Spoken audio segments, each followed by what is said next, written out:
Hi hello welcome to our channel. నేను మీ సిరి. ఈరోజు మనం చెప్పుకోబోయే కథ ఇష్టమైన సకుడ పార్ట్ 165.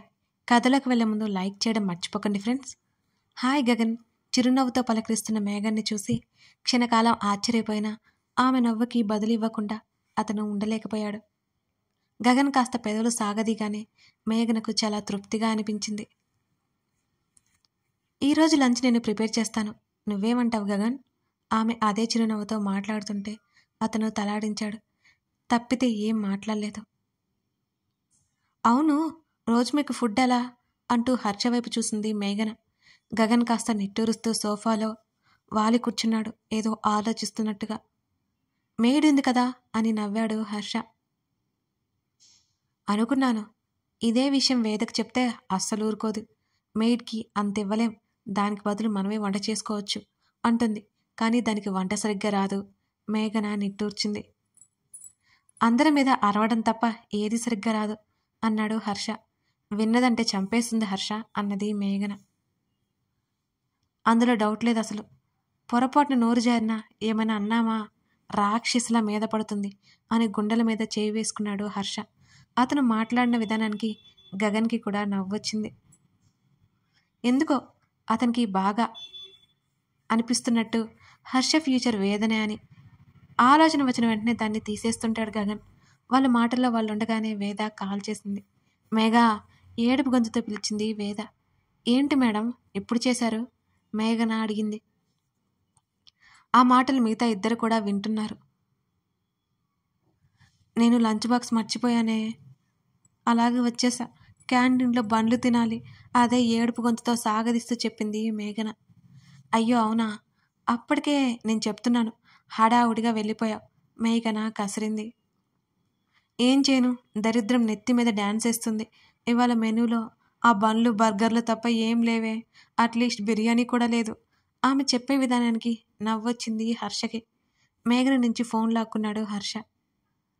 ఇప్పుడు మేమంతా బిర్యానీ తినబోతున్నాం. హర్ష మాటలకు ఒక్క క్షణం ఆగి, హర్ష నువ్వా, ఎక్కడున్నారు మీరంతా అని అడిగింది వేద. ఇక్కడే, మా రూమ్ దగ్గరే. మేఘన ఇక్కడికే వచ్చింది అన్నాడు అతను. ఇది అన్యాయం, దారుణం, మోసం అని అరిచింది వేద ఉక్రోషంగా. ఇప్పుడు ఎవరేం చేశారు నిన్ను? మేఘ కూడా వచ్చింది కదా, తనే బిర్యానీ చేస్తానంది, నువ్వు మిస్ అయ్యావు. సో సాడ్ వేద అని పెదవి విరిచాడు హర్ష. లేనప్పుడు తినండి, బాగా తినండి, నేను లేనప్పుడే అన్నీ తినేసేయండి, బాయ్. కాల్ కట్ చేసింది వేద. మేఘన హర్ష నవ్వుకున్నారు. హర్ష అయితే ఎంత గట్టిగా నవ్వుతున్నాడో. పాపం హర్ష, ఎందుకు దాన్ని ఏడిపిస్తావు నువ్వు? మేఘన హర్షకి చెబుతూనే వేదకి ఫుడ్ ఆర్డర్ పెట్టింది. ఏం చేస్తున్నావు నువ్వు? అది ఏదో ఒకటి తిని సరిపెట్టుకోవచ్చు అనుకుంటుంది, అందుకే బిర్యానీ పెట్టి మెసేజ్ చేస్తున్నా. పాపం బిడ్డ చదివి చదివి అలసిపోతుంది. మేఘన నవ్వుతూ ఆ విషయం చాలా మామూలుగా చెప్పినా వేద పట్ల ఎంత బాధ్యత, ఎంత ఇష్టమో, ఎంత అభిమానమో, ఎంత ప్రేమ ఉన్నాయో ఆ ఇద్దరికి మేఘన దగ్గర అవన్నీ కనిపించాయి. అలాంటి ఫ్రెండ్ ఉన్నందుకు వేద చాలా లక్కీ అని అప్రయత్నంగా అనిపించింది ఆ ఇద్దరికి. వేద వెంటనే ఫోన్ చేసి మేఘనకి బోల్డ్ అని ముద్దులు పెట్టి కాల్ కట్ చేసింది. చిన్న చిన్న ఆనందాలు ఉంటే చాలు అనుకునే మనస్తత్వం వేదది, అది అర్థమైపోయింది. ఆ రోజు మేఘన ఈవినింగ్ వరకు అక్కడే ఉండి తన రూమ్కి వచ్చేసింది. వేదకి ఎగ్జామ్స్ ఉండటంతో బయటికి వెళ్ళడం తగ్గించేశారు. ఎక్కువ చదువు మీద దృష్టి పెడుతుంది వేద. మేఘన కూడా వేదకి చాలా హెల్ప్ చేస్తూ టైంకి ఫుడ్ రెడీ చేస్తూ పనులు కూడా చూస్తుంది. మేఘనైనా అప్పుడప్పుడు వాళ్ళని కలుస్తుంది, కానీ వేదకి గగన్ హర్షని కలవడానికి అస్సలు కుదరట్లేదు.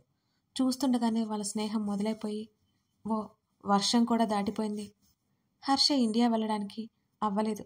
వేద గగన్ మాత్రం వెళ్ళడానికి అన్నీ సిద్ధం చేసుకున్నారు. మేఘనని రమ్మని వేద బ్రతిమాలినా మేఘన వెళ్ళడానికి ఇష్టపడలేదు అసలు. మనకు సెండ్ ఆఫ్ ఇవ్వడానికి మేఘన హర్ష ఎయిర్పోర్ట్కి వెళ్ళారు. వేదన హత్తుకొని హాయిగా ఆంటీ అంకుల్తో గడిపేసి వచ్చేటప్పుడు నా కోసం ఆంటీ చేతి పిండి వంటల్ని పట్టుకొచ్చే అన్నది. మేఘన నవ్వుతూ చెప్తుంటే వేద తల ఊపింది. గగన్ కూర్చొని మొబైల్ చూసుకుంటున్నాడు, హర్షతో మాట్లాడుతున్నాడు. వేద హర్షని పిలిపించింది. మేఘన గగన్ దగ్గరికి వెళ్ళి కూర్చుని పక్కన కూర్చుంది. నిన్ను చాలా మిస్ అవుతాను గగన్ వైపు చూస్తూ చెప్పింది మేఘన. ఆమె చెప్పిన దానికి అతనికి ఏ జవాబు చెప్పాలో అర్థం కాలేదు. మేఘన మాటల్లో ఏదో భావం అది అతనికి అర్థం కావట్లేదు. ఫ్రెండ్లీగా మాట్లాడుతుందని అతని ఫీలింగ్. హర్ష, అప్పుడప్పుడు మేఘను చూస్తూ ఉండు. హర్షని పట్టుకొని అభ్యర్థనగా చూసింది వేద. నేను చూస్తానులే, డోంట్ వర్రీ అని అన్నాడు హర్ష. నువ్వు కూడా జాగ్రత్త, అమ్మాయిలు పార్టీలను తిరక్కు అనగానే ఆమె వైపు కోపంగా చూశాడు హర్ష. నీ మంచి కోసమే చెప్తున్నా, అర్థం చేసుకో వేద చెప్తుంటే ఆమె తల మీద పొడిచాడు హర్ష. నాకు చాలా కోపం తెలుసా అంటూ అతని చేతి మీద గిల్లింది వేద. పోయిన జన్మలో ఎలగవాయింది నువ్వు ఆమె గిల్లిన చోట రుద్దుకుంటూ ముఖం చిట్లించాడు హర్ష. లేకపోతే ఈసారి నన్ను కొట్టావంటే నీ చెయ్యి విరిచి నేను ట్రీట్మెంట్ చేస్తా వార్నింగ్ ఇచ్చింది వేద. ఏడ్చావులే పో అన్నాడు. పోతున్నానులే, హాయిగా ఉండు ఆమె ఉక్రోషంగా చెబుతుంటే అతను నవ్వాడు. ఆమె భుజం చుట్టూ చెయ్యేసి స్నేహపూర్వకంగా హత్తుకున్నాడు. అతని కౌగిలిని ఆమె మనసారా అనుభవించింది ఆ క్షణం. జాగ్రత్తగా వెళ్ళిరా అన్నాడు హర్ష. గగన్ వెళ్ళేటప్పుడు మిస్ యూ మరోసారి చెప్పి పక్క నుంచి హత్తుకుంది మేఘన. అది కామన్ థింగ్ అక్కడ. బాయ్ అతను చెప్పాడు. అతని చిన్న మాట, ఓ చిన్న స్పర్శకి ఆమె చాలు అనుకుంటోంది. వేద గగన్ వాళ్ళిద్దరికీ చెప్పేసి వెళ్ళిపోయారు. ఆ జర్నీలో గగన్కి వేద కంపెనీలో బోరింగ్ అనే ఫీలింగ్ లేకుండా పోయింది. హర్ష మేఘన తిరుగు ప్రయాణమయ్యారు. అప్పటికే వేద వచ్చి 4 రోజులైంది. ఓ రోజు ఉదయం వేద కాల్ చేసింది. హాయ్ గగన్. ఆమె ఎప్పటిలా హుషారుగా పిలిచింది. హాయ్, ఏం చేస్తున్నావు? నథింగ్. నీ ఫ్రెండ్ని బాగా మిస్ అవుతున్నావా అని అడిగింది వేద అతనితో. నిజానికి ఆమె హర్షని బాగా మిస్ అవుతోంది. అప్పటికే ఫోన్ కాల్ కూడా చేసింది. హర్ష బిజీగా ఉన్నానని చెప్పాడు. మళ్ళీ చేస్తానన్నాడు. ఇక చేయనేలేదు. దూరంగా ఉంటే మిస్ అవుతాం, దగ్గర ఉంటే మిస్ అవ్వం, అలాంటివేమీ ఉండవు. మిస్సింగ్ ఫీలింగ్ అనేది అది మన సిచ్యువేషన్ బట్టి ఉంటుంది అని అన్నాడు గగన్. బాబోయ్, ఇప్పుడు నాకు క్లాస్ ఇవ్వకు అని అంటున్న ఆమె మాటలకు అతను నవ్వాడు. నువ్వు రిటర్న్ ఎప్పుడు? వేద అడిగింది. నేను ఎప్పుడు వస్తానో నాకే తెలియదు, నాకు నచ్చినప్పుడు వస్తాను అని అన్నాడు గగన్. సరే, నేను కరెక్ట్గా ఇంకా 15 days ఉంటా, ఆ తర్వాత వెళ్ళిపోతాను. నాకు ఉండాలనుంది కానీ కుదరదు అన్నది వేద. నువ్వు టికెట్ చేసేసుకో అన్నాడు గగన్. సరే, ఇంకేంటి సంగతులు? నథింగ్. ఇంటికి వస్తావా? అడ్రస్ షేర్ చేస్తాను. నేను రాను. ఏం, ఎందుకు రావు? రావాల్సినప్పుడు వస్తాలే అంది వేద. ఆమె మాటల్లో అర్థం అతనికి మెల్లిగా బోధపడింది. ఓహో అన్నాడు. నేనైతే మమ్మీ డాడీతో చిన్న ట్రిప్ వేస్తున్నా, ఓ వారం, నా ఇంటర్న్షిప్ శాలరీతో. ఆమె చెప్తుంటే ఆమె మాటల్లో సంతోషం స్పష్టంగా కనబడుతోంది అతనికి. వెరీ గుడ్ అన్నాడు. నువ్వు ఇంటికి రా, అమ్మని నాన్నని పరిచయం చేస్తా అన్నది వేద. నేను ఇవాళ వైజాగ్కి వెళ్తున్నా, కుదరదు అని అన్నాడు గగన్. నువ్వు కూడా ట్రిప్కా అని అడిగింది వేద. కాదు, రిలేటివ్స్ ఉన్నారు అన్నాడు. హో సర్లే, ఉంటాను మరి అంది వేద. సరే అతను చెప్పాడు. కాల్ కట్ అయ్యాక వేద మేఘన మాట్లాడుకున్నారు కాసేపు. హర్ష తనకి కాల్ చేయకపోవడంతో పిచ్చి కోపం వచ్చింది వేదకి. పదే పదే అతన్ని విసిగించకూడదని ఆగిపోయింది. తల్లితో పాటు వైజాగ్ వెళ్ళాడు గగన్. బక్క చిక్కిపోయి కనిపించిన ధరణి. అతను ఎక్కువ మాట్లాడలేదు, ఆమె మాట్లాడలేదు. ఆమెకి జ్వరం రావడం, అతను 2 రోజులు ఉండి వచ్చేశాడు. వస్తూ వస్తూ క్లాస్ ఇచ్చి మరీ వచ్చాడు. చెప్పా పెట్టకుండా వెళ్ళిపోయిన అతని మీద ధరణి కోపంగా ఉంది. అతను కనిపించగానే ఆ కోపం పాల పొంగున చప్పున చల్లారిపోతుందని ఆమెకు తెలుసు. మేఘన హర్ష అప్పుడప్పుడు మీట్ అవుతుంటారు. అలాగే బ్రిడ్జి దగ్గర మీట్ అయ్యారు. హర్ష, నీ ఫ్రెండ్కి ఏమైనా లవ్ స్టోరీ ఉన్నాయా? ఉన్నట్టుండి అడిగింది మేఘన. అలా అడగడం చూసి హర్ష నవ్వాడు. చిన్నప్పటి నుంచి అయితే లేవు, కొన్ని ప్రపోజల్స్ వచ్చాయి కానీ చాలా నీట్గా రిజెక్ట్ చేస్తాడు అని చెప్పాడు హర్ష. బాబోయ్, ఫాలోయింగ్ బాగానే ఉందన్నమాట. ఉంది మరి. ఇప్పుడైతే నాకు నా ముందు ఎప్పుడూ వాడు బయటపడలేదు. ప్రస్తుతానికి వాడి ఆలోచన కెరీర్ మీదే ఉన్నాయి. సొంత బిజినెస్లు ఉంచుకొని ఎందుకు మరో చోట వర్క్ చేస్తాడు? నిజమే. మేఘన ఏదో ఆలోచిస్తూ ఉండిపోయింది. హర్ష దగ్గర ఈ మధ్యకాలం మేఘనకి చనువు పెరిగింది. మంచి స్నేహితులయ్యారు ఇద్దరు. వేదలేని లోటైతే ఎవరూ తీల్చలేరు కానీ అప్పుడప్పుడు హర్ష కలిసి మాట్లాడి వెళ్తుంటాడు మేఘనతో. వేద తల్లిదండ్రులతో సరదాగా గడపడంలో బిజీగా ఉంది. హర్ష తన ప్రాక్టీస్లో, మేఘన తన స్టడీస్లో బిజీగా ఉన్నారు. ఓ రోజు సాయంత్రం రాజేష్ని మరి కొంతమంది ఫ్రెండ్స్ని కలిసి గగన్ ఇంటికొచ్చాడు. గగన్ కాఫీ మాలవిక అడిగింది. కావాలి మామ్ అని చెప్తూ గదిలో నుంచి బయటికి వచ్చింది. పార్వతమ్మను చూసి అతను లేచి ఎదురు వెళ్ళాడు. హలో గ్రాని, ఎలా ఉన్నావు? ఆమె భుజం చుట్టూ చేతిని వేసి మాట్లాడుతుంటే సోఫా దగ్గరికి తీసుకొచ్చాడు. నేను బాగున్నాను, కానీ నువ్వెలా ఉన్నావు కన్నా? బాగా చిక్కిపోయినట్టున్నావు అంటూ మనవడి చెంపలు పట్టుకొని ఆమె రూపం చూస్తోంది. అపురూపంగా చూస్తోంది. నాకేమైంది, నేను సూపర్గా ఉన్నాను అంటూ నవ్వాడు. నువ్వు రాలేదని నేనే వచ్చేసా. ఈ అమ్మమ్మ దగ్గరికి రావా అని అడిగింది పార్వతమ్మ. ఎప్పుడు చూడు ఆ రేవతి ఇంటికే వెళ్తాడు, కానీ తన ఊరు రమ్మంటే రాడే, ఎప్పుడో వస్తుంటాడు. అది పార్వతమ్మకి బొత్తిగా నచ్చదు. వర్షకి గగన్కి పెళ్లి చేయాలనేది ఎప్పటినుంచో ఆమె కోరిక. అసలే ధరణి పెద్దదైంది, రంగు తేలి అందంగా తయారైంది. తన మనవడు ఎక్కడ ఇష్టపడతాడేమోనని ఆమెకి భయం. నువ్వు వచ్చావు కదా గ్రాని, నేను అక్కడికి వచ్చి ఏం చేయను? అయినా నాకు అక్కడ ఉండాలి అనిపించదు అతను మొహం మీద చెప్పేయడంతో పార్వతమ్మ ఇంకేం మాట్లాడలేకపోయింది. ఎలాగూ పరీక్షలు అయిపోయాయి కదా, వర్షని రమ్మని బ్రతిమాలింది. పార్వతమ్మ స్నేహితులతో వెళ్ళిపోయింది. వర్ష మీద పిచ్చి కోపం వస్తున్నా ఏం చేయలేక ఊరుకుంది పార్వతమ్మ. అక్కడ విషయాలు అడుగుతూ మనవడి బాగోగులు అడుగుతోంది ఆమె. మాలవిక ఇద్దరికి కాఫీ తెచ్చిచ్చింది. గగన్ మాలవిక పిలిచింది. చెప్పు మామ్ అని అన్నాడు. ఇప్పుడు నువ్వు ఫ్రీయేనా అని అడిగింది. అవును, ఏం? అత్తా ధరణి వస్తున్నారు. మాలవిక చెప్పగానే కాఫీ తాగుతున్న తను కళ్ళు తిప్పి చూశాడు. పార్వతమ్మకి ఆ విషయం మింగుడు పడినట్ట అయింది. తనేదో తన మనవడి కోసం వస్తే వాళ్ళు ఇప్పుడే రావాలా? పార్వతమ్మకి విసుగొచ్చింది. ఎప్పుడొస్తున్నారు? చాలా మామూలుగా అడిగాడు అతను. ఎయిర్పోర్ట్కి డ్రైవర్ని పంపాను. నువ్వు నైట్ బయటికి వెళ్ళట్లేదు కదా ఫ్రెండ్స్తో అని అడిగింది. లేదు అని అన్నాడు గగన్. సరే, నీకోసమే వస్తుంది అత్త. నువ్వు మొన్న అక్కడ ఉండమంటే ఉండట్లేదట, కంప్లైంట్ చేస్తోంది. మాల్విక మాట్లాడుతుంటే గగన్ సమాధానం ఇస్తున్నాడు. వాళ్ళ టాపిక్ వస్తే చాలు తల్లి కొడుకులకి ఎక్కడలేని ఉత్సాహం వస్తుందని పార్వతమ్మకి చిరాకు. ఆమె చిరాకు పడింది మనసులోనే. వీళ్ళ మాటల్లో వీళ్ళుండగానే బయట కారు ఆగిన శబ్దం వినిపించింది. ధరణి రేవతి లోపలికొచ్చారు.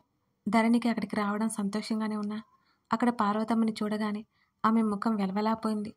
తను ఆవిడకి ఎందుకో నచ్చదు. ఆ విషయం ధరణికి తెలుసు, కానీ కారణం ధరణికి తెలియదు. తల్లి వెనకాల నుండి అక్కడే ఉన్న గగన్ వైపు తొంగి చూసి ముఖం తిప్పుకుంది చప్పున. మాలవిక ఎదురు వెళ్ళి మాట్లాడుతోంది. గగన్ తన అత్తని పలకరించాడు. రేవతి సైగ చేయడంతో పార్వతమ్మని పలకరించింది ధరణి. పార్వతమ్మ పొడి పొడిగా సమాధానం ఇచ్చింది ధరణికి. ధరణి ముఖం వాడిపోయింది దెబ్బకి. రేవతి, నేను లగేజ్ రూమ్కి పంపిస్తాను, మీరు వెళ్ళి ఫ్రెష్ అవ్వండి అని పంపేసింది మాలవిక. ధరణి వెళ్తూ వెళ్తూ గగన్ వైపు ఒకసారి చూసింది. అతని చూపులు సూటిగా తన వైపే ఉండడంతో ఆమె ఉలిక్కిపడి ముఖం తిప్పుకుంది. ఏడుపు మొహం వేసుకుని మెట్లు ఎక్కుతూ గుండెల మీద చేయి వేసుకుంది ధరణి. తను అనవసరంగా వెనక్కి తిరిగి చూసింది. తను చూసేశాడు, ఏమనుకుంటాడో ఏంటో. ఆమె మారు మాట్లాడకుండా గదిలోకి వెళ్ళిపడింది. మరో అరగంటకి మాలవిక కేక వేయడంతో నెమ్మదిగా కిందకు వచ్చింది. గగన్ హాల్లో లేడు. అమ్మయ్య, ఆమె ఊపిరి పీల్చుకుంది. తను తన తల్లి ఉన్న పలంగా రావడానికి కారణం గగన్ త్వరగా వెళ్ళిపోతాడని. ఒక కారణం అయితే మరో 2 రోజుల్లో అతని పుట్టినరోజు, అది మరో కారణం. అక్కడ పార్వతమ్మ కూడా లేకపోవడంతో ధరణి కాస్త ఫ్రీ అయింది. ఇప్పుడే ఒంట్లో బానే ఉందా? మాలవిక అడుగుతుంటే తల ఊపింది నిలువుగా. ఎలా ఉండేదానివి? చాలా చిక్కిపోయావు ధరణి అంది మాలవిక. మీకు అలా అనిపిస్తుంది అంతే అత్త. ఆ టాపిక్ వదిలేసి ఇంకేదైనా మాట్లాడుకోవచ్చు కదా మీరు. పద్దాకా నా గురించి. ధరణికి నీరసం వచ్చేసింది దెబ్బకి. మాలవిక నవ్వుతుంటే రేవతి సీరియస్గా చూసింది కూతురు వంక. రోజు రోజుకి ఏమైపోతుందో అని నాకు భయంగా ఉంది వదిన. అసలేం అర్థం కావట్లేదు. పెరిగే కొద్దీ కాస్త నలుగురితో కలుస్తుంది అనుకుంటే అదేం లేదు. ఒంటరిగా ఎప్పుడు ఏదో కూర్చొని ఆలోచిస్తుందో నాకు అర్థం కాదు. రేవతి నిట్టూర్చింది. ఆవిడకి కూతురు సంతోషంగా ఉండాలనే ఆశ. తన కూతురు మనసులో కూడా ఏ ఇబ్బంది ఉండకూడదని ఆమె ప్రయత్నం. కానీ ధరణి అనుకుంటే ఆమె మనసు దాటి ఏది బయటికి రాదు. అది ఆమె అతి పెద్ద భయం. అత్త, నాకు తోడుగా నీకు ఇంకో కూతురుంటే బాగుండేది అంది ధరణి తన అత్త భుజం మీద వాలిపోతూ. ఎందుకే అంది రేవతి. ఎందుకంటే నాకు తోడు కోసం. ఇక్కడికి వచ్చినప్పుడు ఎవరి గొడవ వాళ్ళదే, నాకు తోడులేరుగా అంది ధరణి. గగన్ ఉన్నాడుగా అంది మాలవిక. ఉన్నాడున్నాడు, అంత తొందరగా కన్నావు నువ్వు. ధరణి మూతి తిప్పింది. అప్పటికే చాలా ఆలస్యమైందే, నువ్వింకా ఆలస్యం అంటే నా వల్ల కాదు అన్నది మాలవిక నవ్వుతూ. నన్నైనా కొంచెం ముందు కనొచ్చు కదా అమ్మా అని ధరణి టక్కున ఆగిపోయింది. తను ఏమన్నదో గుర్తొచ్చి తల్లి వైపు చూసింది ధరణి. తల్లి మామూలుగా ఉండటంతో ధరణి ఊపిరి పీల్చుకుంది. ఏడ్చావులే నువ్వు, నీ పిచ్చి మాటలు. రేపొదయం గుడికి వెళ్ళాలి, త్వరగా తినేసి పడుకో అన్నది రేవతి సీరియస్గా. అది కూడా నువ్వు చెప్పాలా? నేనేం చిన్నపిల్లని కాదులే అంది ధరణి. ఇక్కడికి వచ్చాక కూడా చదువుకుంటాను అంటావేమోనని నా భయం అని రేవతి అనగానే మాలవిక కూడా నవ్వింది. ఎవరైనా కూతుర్ని వెనకేసుకొస్తారు, కానీ నువ్వున్నావు చూడు అని ఉక్రోషంగా పైకి లేచింది ధరణి. ఎక్కడికే? బోర్ కొడుతుంది, గార్డెన్లో తిరుగుతా అన్నది ధరణి. సరే, గగన్ అక్కడే ఉన్నాడు, ఒకసారి పిలువు, కొంచెం మాట్లాడాలి కావాలనే కోడల్ని గమనిస్తూ అంది మాలవిక. నేను అటు వెళ్ళట్లేదు అత్త, నా ఫోన్ పైన ఉంది, గదిలోకి వెళ్తున్నా మారు మాట్లాడకుండా పరిగెత్తింది ధరణి. ఎందుకో గగన్ అంటే దీనికి ఇంత భయం? రేవతి నిట్టూర్చింది. సరిగ్గా మాట్లాడలేదని కోపమేమో. అది కోపం కాదులే వదినా, భయమే. వాళ్ళిద్దరూ కలిసి పెరిగితే ఇదంతా ఉండేది కాదు, దూరంగా ఉంటారు. వీళ్ళకి ముడివేయడం కష్టమయ్యేలా ఉంది అని రేవతి అంది. మాలవిక కూడా అదే అంది. ఇంకా టైం ఉంది కదా వదిన, చూద్దాం. రేవతి కూతురిని వెళ్ళిన వైపే ఆలోచిస్తూ చూస్తోంది. అప్పుడే బయటకు వస్తూ ఆ మాటలు విన్న పార్వతమ్మకి గుండె ఆగినంత పనైంది. తన కూతురు మీద విపరీతమైన కోపం కూడా వచ్చింది ఆవిడికి. కథ కొనసాగుతోంది. లైక్ చేసి కామెంట్ చేయడం మర్చిపోకండి ఫ్రెండ్స్. రోజు చెప్పే మాట అయినా మీ లైక్స్, మీ కామెంట్స్ మన ఛానల్కి చాలా చాలా అవసరం. Thank you for watching this video.